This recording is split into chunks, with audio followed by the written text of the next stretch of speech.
All right. Welcome back. And hello from me and Vicky today. And we're going to talk a little bit about breathing in the cold because this is something that's quite topical at this time of year. And there's been a few comments asking about this as well. So, how do we breathe, or how can we breathe better? How can we make it more comfortable? What can we do when it is cold? And, what happens when it's cold? Generally our nose will run a lot more. So it gets a bit messy. We need to breathe, we need to blow our nose a bit more often, which isn't particularly comfortable. But that is unfortunately the realities of winter. So what you want to focus on when you're outside and it is cold is you want to be able to try and open up your nasal passages. And Jackie and I have always talked about if you're moving with long COVID, you always need to move at a rate that you can continue to nasal breathe. But the reason we want to open our nasal passages is so that we don't have to pull in air so strongly, because when we pull in a lot of air into our nose, that actually kind of has a little bit of damage to our nose, but also it produces a lot of mucus. And the mucus is actually there for a reason. It will start decreasing the irritation, but we've got some ideas about how to open up your nasal passages when you are outside, it's cold, and you're moving. Yeah. And I suppose what's worth saying as well, just at this point, is why is it so important to breathe through our nose even when it's not very comfortable? And we have done all sorts of videos on why it is important to breathe through our nose. But I think when it's cold, it's almost potentially more important, because if you take a big breath in through your mouth when it's very cold, you get that horrible kind of sore throat, kind of raw feeling in the back of your mouth. That's really horrible. And we get some pretty cold weather here in Scotland, but compared to what people get, say, in some parts of the States, then our cold is a little bit pathetic. So when you're in minus something crazy, then that's even more important. So nose breathing there, but also, and I've experienced this here, if you breathe through your mouth and it's very cold, you can almost get that kind of, like, you feel like you're gasping, like you can't get a Mhm. breath, and that's always worse in the cold in my experience. And that's a pretty scary thing. So we can avoid all of that if we're breathing through our nose, on top of all the other obvious massive benefits that we've talked about before about our nose. Mhm. So yeah. The other thing is if you breathe through your nose when you're outside, you will adjust. Your body will adjust. It might take 10 to 20 minutes, but if you stay out and you continue to nasal breathe, your body will make the adjustments. It's just a little raw when you first go out there, and like Jackie said, tissues and a sleeve or the farmer blast are all important things that you need to learn. Okay, Absolutely. so let's talk about how we open up those nasal passages so that if you do go outside, Jackie was going to give us a demonstration on the hamster move.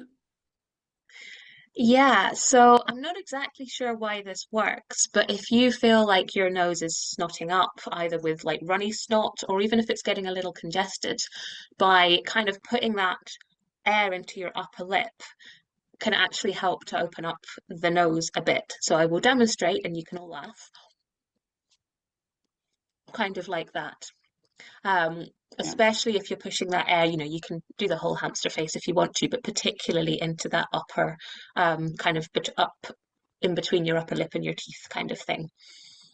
So that kind of thing. So that can be really helpful. That's definitely one that I use when I'm outside sometimes because it's really easy and it doesn't require any props. I think Vicky's now going to give a few examples of things that are useful with props. Um, Okay, well, I will. This is what we're trying to do, though. We're trying to open up our nasal passage. So if you're sitting there watching this, you can do this Cottle. It's called the Cottle maneuver. You take your fingers and put it either side of your nostrils and pull those fingers apart. And you will feel your nasal passages open up. So you can breathe easier. I know that would be a little bit of a silly thing to do walking around outside, but the props that we're using are to imitate this movement to open up that nasal passage. So one of the things that I know is available is a nasal dilator. Neither Jackie and I have one. The Breathe Right strips that you see on the market that a lot of the athletes wear across their nose, that's actually to open up their nasal passage. But I was going to give you a quick demonstration of how to make that Breathe Right strip with a little bit of rock tape or KT tape. It's kinesiology tape. I'll make this very quick. Take a 2-inch bit, cut it, and then, oh my gosh, and then take that 2-inch bit and cut it in half again. So you've got two, like 1-inch bits. I could have done this ahead of time. And then just cut it down the middle. Simple, simple, simple. Fold it in half. And you want to take the tape off or take the backing off. Actually, I've done that wrong. I need to, sorry. What you do is you rip it in half in the middle. See how I've done that? And then you're going to pull the backing off. Oh, you can edit this, Jackie. All right, so this is a lovely red color. But what you do is you're going to put that right over the top of your nose, just like it was a Cottle maneuver. Let me take my glasses off. So right there, and then you pull the tape off to the side. I know I look like a football player, but you know what? As soon as I put that on, I can feel my nasal passages open up. The other thing that this is really good for, this would be really good for sleeping. So it would, you know, help with people with sleep apnea or snoring, and especially if you're someone that has a beard. So the kinesiology tape is actually what the mouth tape is made from, the myotape. Anyway, dare I rip this off? Ooh. Okay, that hurt. Ouch. Yeah. But you know So, what? You'll be breathing through your nose much more comfortably outside. Yeah. So would that work with kind of bog standard 3M tape as well? Because that's a little bit less painful to take off. No, it wouldn't, because you want that flexibility of the tape So it's not stretchy enough. it's not stretchy. So this is the kinesiology tape is used for muscle injury and to support the body. And like I said, that stretchiness, if you feel that opening, that's what it's doing. It's opening up that nasal passage. Anyway. So the big thing is to continue to nasal breathe outside, even though the tendency would be to return to mouth breathing, but that will actually make things worse because it will actually make you more congested. So our big hint or advice is to continue to nasal breathe, take your tissues, open up your nose, and you know, hopefully you'll get used to it after a few minutes of that nasal breathing.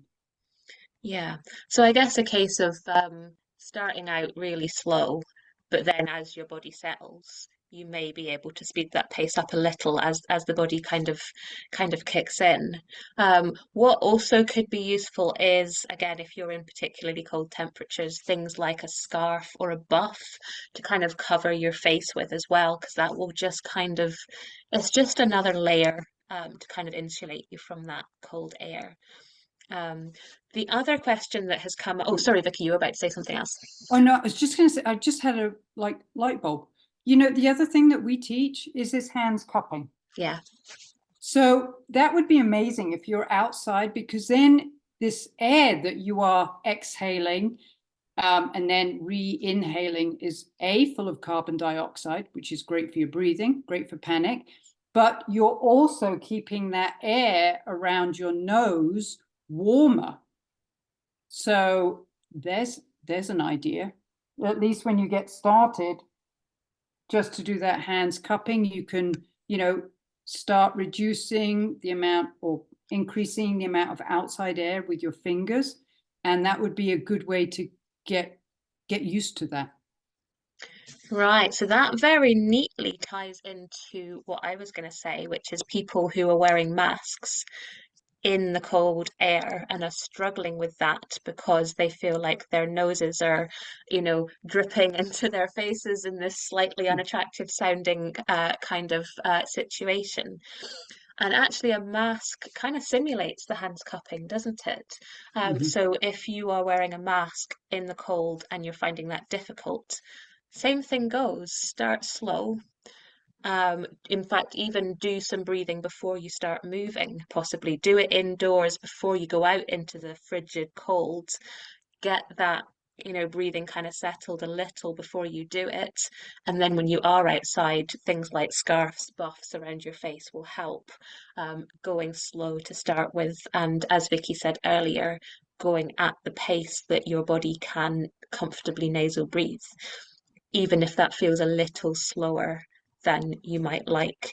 Because I suppose actually, if we're talking about, people in very cold places, your circulation is going to be better if you are nose breathing, isn't it? So Mhm. if you're worried about being outside and it's very cold, the better you're breathing, the better, the more warm you're going to be anyway. So that actually would play into that too. Yep. Hey, we just spitballed our way through this. We did. And you know what, guys, put comments in the if you go and try any of these things, let us know how you get on. Yeah, and let us know if you've got any other tips that we haven't thought of as well. Um, because yeah, everyone's got some great ideas. So yeah, enjoy the snow. Yeah.